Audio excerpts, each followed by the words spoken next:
morning, sixth class. How are you? You all are great, fine. Okay, students, welcome to my science class. So, students, हम कर रहे हैं आज chapter number 16. हमारा 15 तक हो गया है. आज हम स्टार्ट करेंगे चैप्टर नंबर 16. 16 चैप्टर में क्या है बेटा? Garbage in and garbage out. Garbage means पता है क्या होता है? जो घर में या बाहर जो भी कूड़ा वगैरह होता है उसको गार्बेज बोला जाता है. तो गार्बेज इन और गार्बेज आउट. अगर हमारे घर में कोई गार्बेज है तो उसको हमने घर से बाहर करना होता है. तो इस चैप्टर की स्टार्टिंग करेंगे रीडिंग्स. और आज आपके सामने 6th क्लास के स्टूडेंट ही रीड करेंगे. मैं नहीं करूँगी, मैं सिर्फ आपको इसका एक्सप्लेन करूँगी. सो कम टू द पॉइंट. निकालिए chapter number 16, garbage in garbage out.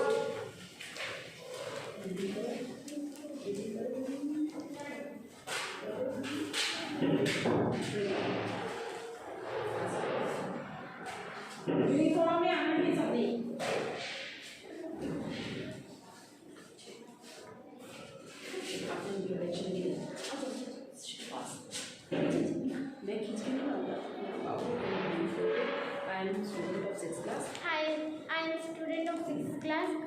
और मैं आपको 6th चैप्टर चैप्टर रीड करेगी. ये आपका नाम बताए बेटा सबको.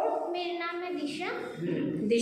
दिशा जोर से रीडिंग करना, सबको अच्छे से सुनाई दे. ठीक है, आइए.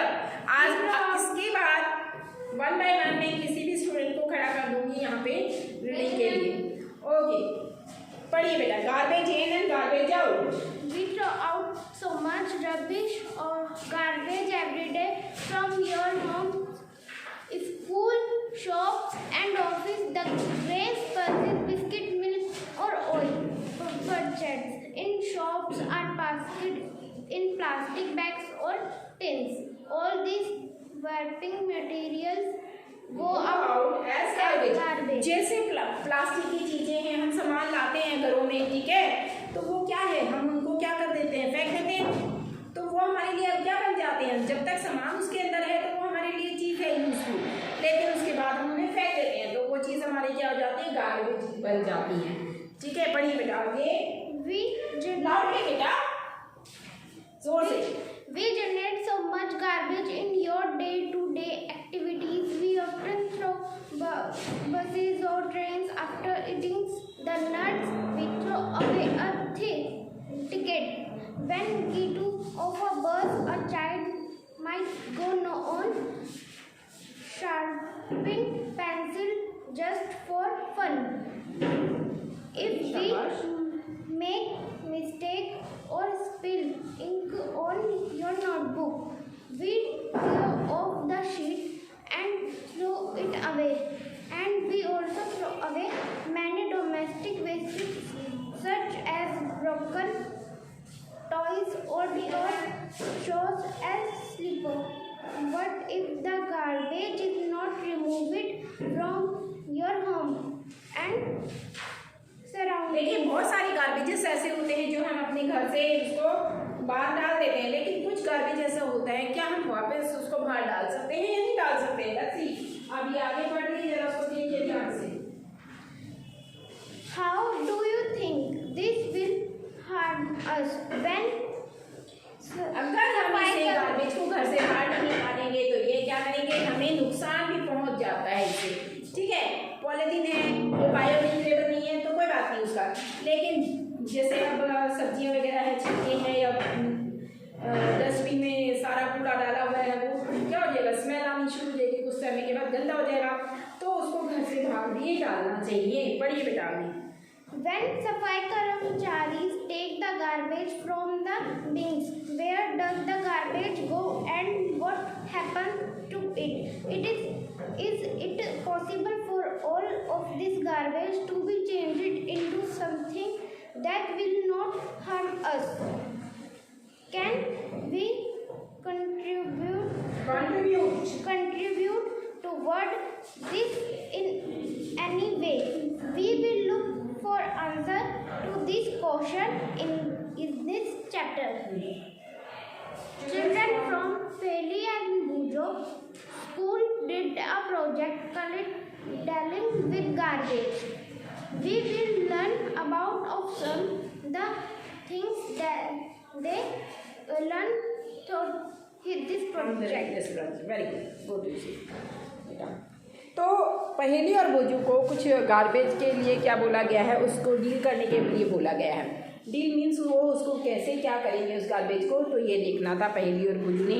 और वैसे भी आपने देखा होगा म्यूनसिपलिटी पार्टी वाले आते हैं या फिर आप कूड़ा घर में से ले जाने के लिए कोई ना कोई तो आता है जिसको हम कूड़ा देते हैं, और वो क्या करते हैं एक जगह उसको जाके डाल देते हैं, वहाँ से वो सारा ले जाके कहाँ भेजा जाता है, या तो उसको नीचे अर्थ में डिग कर दिया जाता है, या फिर क्या करा जाता है, जैसे प्लास्टिक की चीज़ें हैं और चेयर वगैरह टूट जाती हैं प्लास्टिक की, और टिन वगैरह होते हैं, इनको क्या होता है हम ऐसे ही फेंकते कूड़े में। इसको क्या होता है पेपर्स वगैरह जो बेकार होते हैं तो कबाड़ी जो आता है उसको दे जाते हैं, और वो क्या करते हैं उन्हें वापस कबाड़ी क्या करते हैं उसको आगे दे देते हैं, और जो सबसे ज़्यादा अमाउंट में इनसे लेता है तो वो कहाँ भेज देते हैं, इनको फैक्ट्रीज़ में भेजा जाता है, उससे फिर नया मटेरियल तैयार किया जाता है।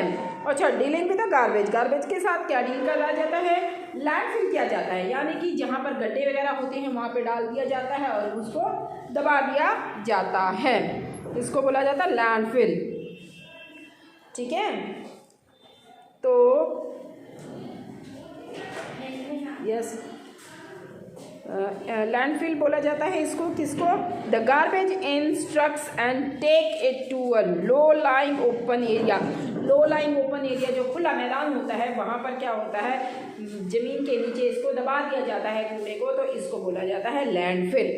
देखिए आपकी फिगर में दिखाया हुआ है, ये देखिए बुक में, ठीक है, ये देखिए दिखा रखा है ना, इसको लैंडफिल करवाया जाता है। These are the parts of garbage that can be restored is separated out from the one that cannot be used as such. Thus, the garbage has both useful and non-useful components.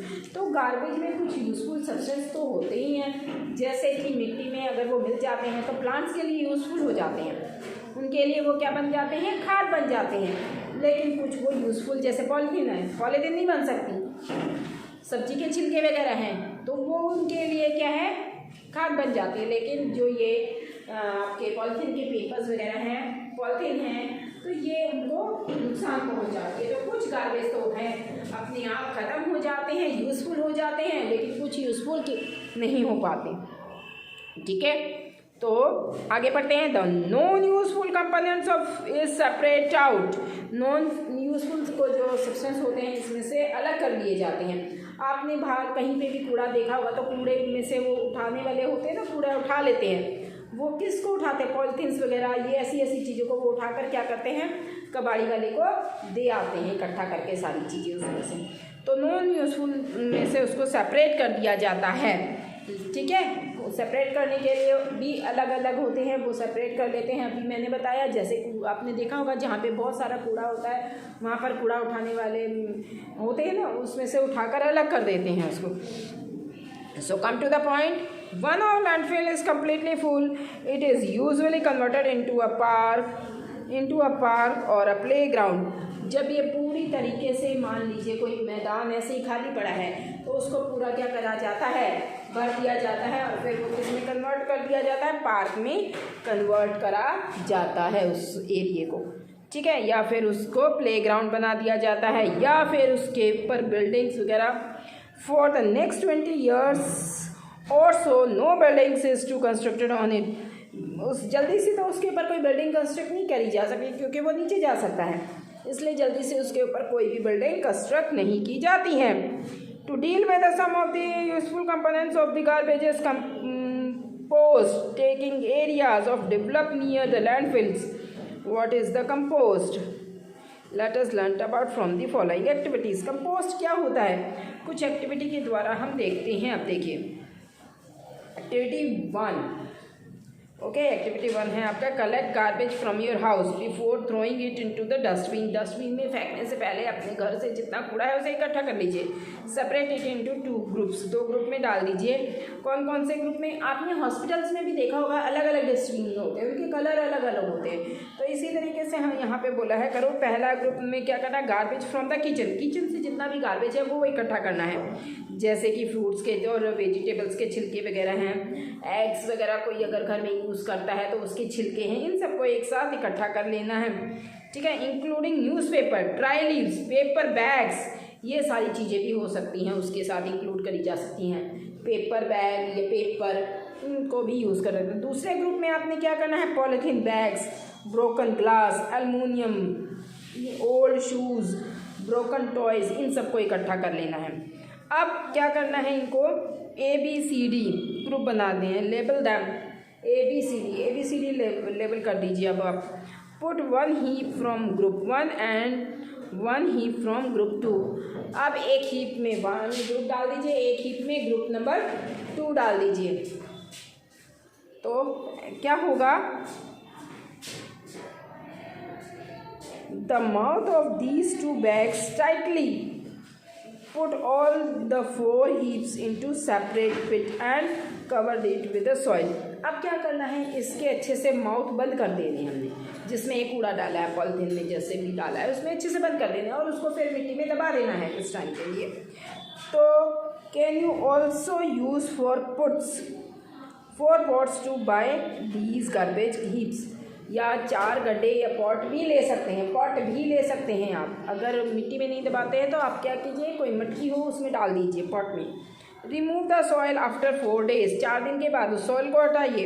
And observe the changes. आप क्या changes observe करेंगे, जो आपका kitchen का होगा वो क्या होगा, धीरे धीरे अपने आप ख़त्म होना शुरू हो जाता है। ख़त्म नहीं तो उसमें स्मेल भी आनी शुरू हो जाती है, लेकिन जो पॉलीथीन वगैरह है उसमें कुछ नहीं होता। तो इट मीन्स जो हमारे ये किचन के वेस्टेजेस होते हैं, पेपर हैं और आपके ये चीज़ें हैं, ये क्या है, बायोडिग्रेडेबल सब्सटेंस हैं। जबकि आपके दूसरे जो हैं, मैंने बोला था पॉलीथीन वगैरह, वो बायोडिग्रेडेबल नहीं है, तो इट मीन्स वो नुकसान पहुंचाने वाली चीज़ें हैं।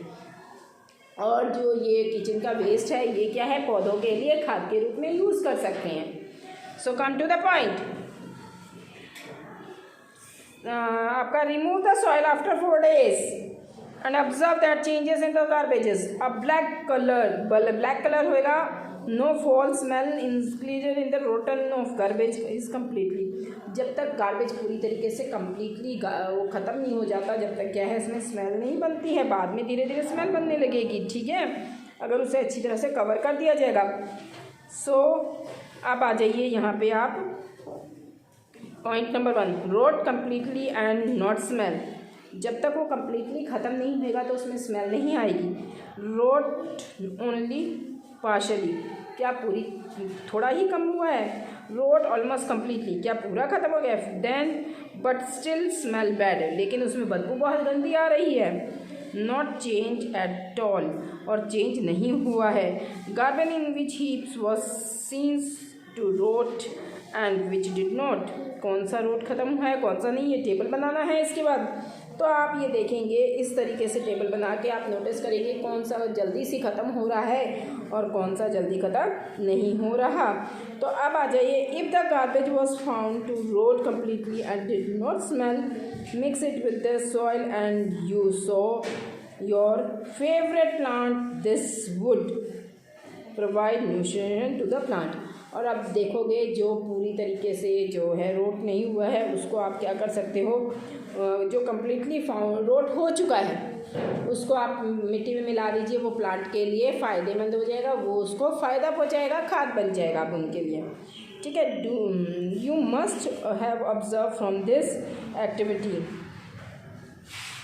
That some things in garbage rot, यानी कि कुछ गार्बेज हम क्या करते हैं, इन करते हैं, मतलब पौधों में डालते हैं। इन करने का मतलब हो गया उन्हें हम डालते हैं, और तो घर में तो नहीं डालेंगे गार्बेज को हम, कूड़े को, तो कहाँ डालेंगे, पौधों में।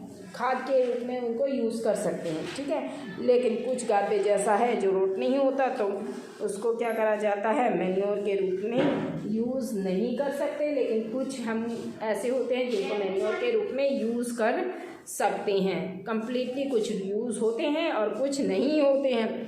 इन some cities towns manufacture provide separate dustbins for collecting 2 kinds of garbage. अभी मैंने आपको बताया था जैसे हॉस्पिटल्स में हैं या फिर और भी मॉल्स वगैरह हैं आजकल, उसमें भी इस तरीके के 2-2 डस्टबिन्स होते हैं अलग अलग कलर के। तो किसी में जो अलग अलग कलर के डस्टबिन हैं तो उनको उनके अकॉर्डिंग उसमें सामान डाला जाता है। Okay, now come to the point.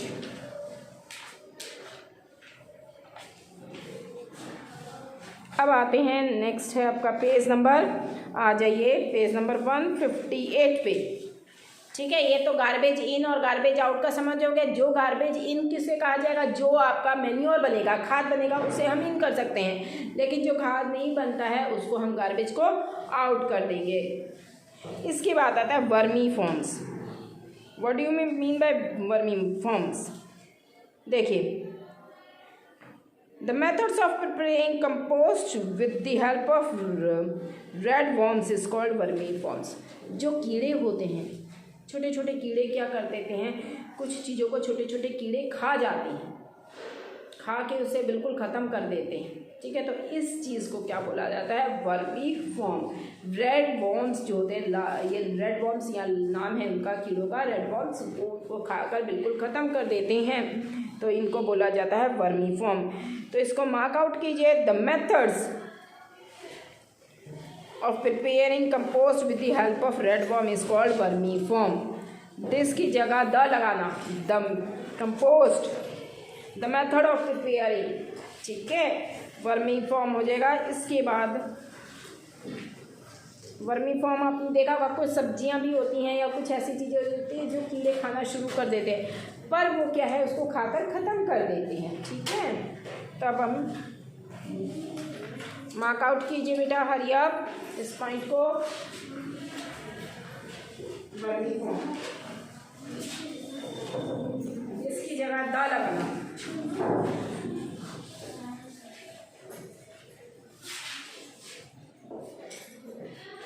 Okay,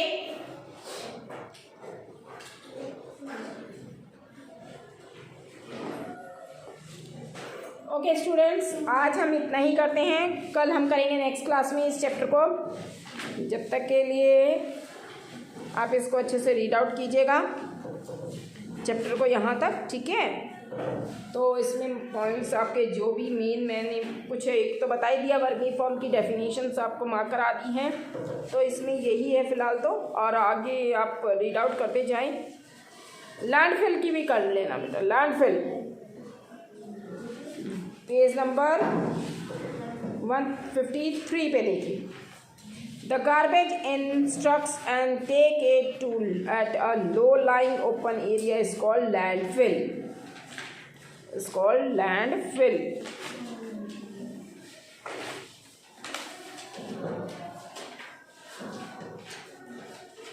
ठीक है, तो इसको मार्क कीजिए लैंडफिल।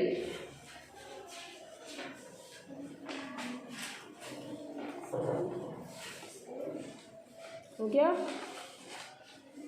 पेज 153 पे है। The garbage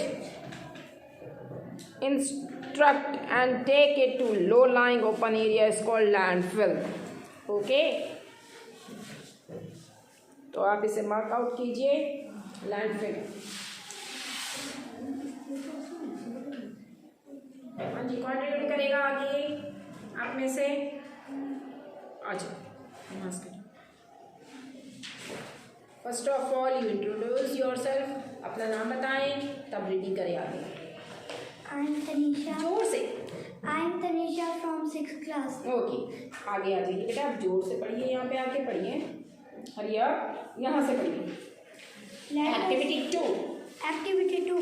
Let us dig a pit about 30 cm deep or keep a wooden box at a place which is neither too hot or neither too cold. What about a place which does not get direct sunlight? Let us now make a comfortable home for our red worms in the pit or the box. Spread a net or chicken mesh at the bottom of the pit or the box. You can also spread 1 or 2 centimeter thick layer of sand as an alternative. Now spread some vegetables wastes including peels of fruit over this layer of एक sand. गड्ढा बनाना है आपने, कितना बनाना है, कितना उससे होता है बनाने के लिए 2 सेंटीमीटर अंदर तक का गड्ढा बनाना है और उसमें कूड़ा डालना है। कौन सा कूड़ा? जो किचन का वेस्ट होता है, सब्जियों के छिलके, फ्रूट्स के छिलके, ठीक है। ओके बेटा पढ़िए आगे।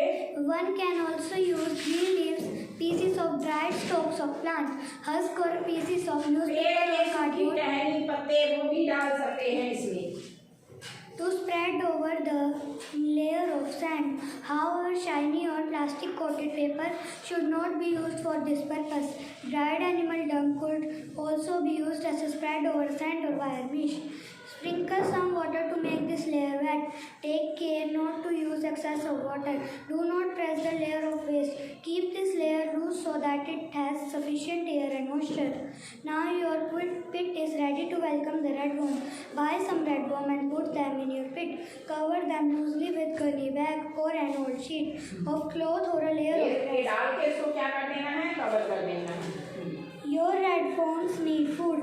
You can give them vegetable and fruit waste. Coffee and tea remains and weeds from the weeds of garden. It might be a good idea to bury this food about 2 by 3 centimeter inside the pit. Do not use waste that may contain salt, pickles, oil, vinegar, meat and milk preparations as food for your red worms. If you put these things in the pit, disease-causing small organisms start growing in the pit. Once new in a few days, gently mix and move the top layer of your pit. Red worms do not have teeth. They have a structure called gizzards, which help them in grinding their food. Powdered eggshell or seashell contain mix with the waste. This food helps red worms in grinding their food. A red worm can eat food equal to its own weight in a day. Red worms do not survive in very hot or very cold surroundings. तो students आप सब यहाँ तक इसको अच्छे से read करेंगे। Next class में हम आगे करेंगे। So till then bye all of you, read carefully. Okay students.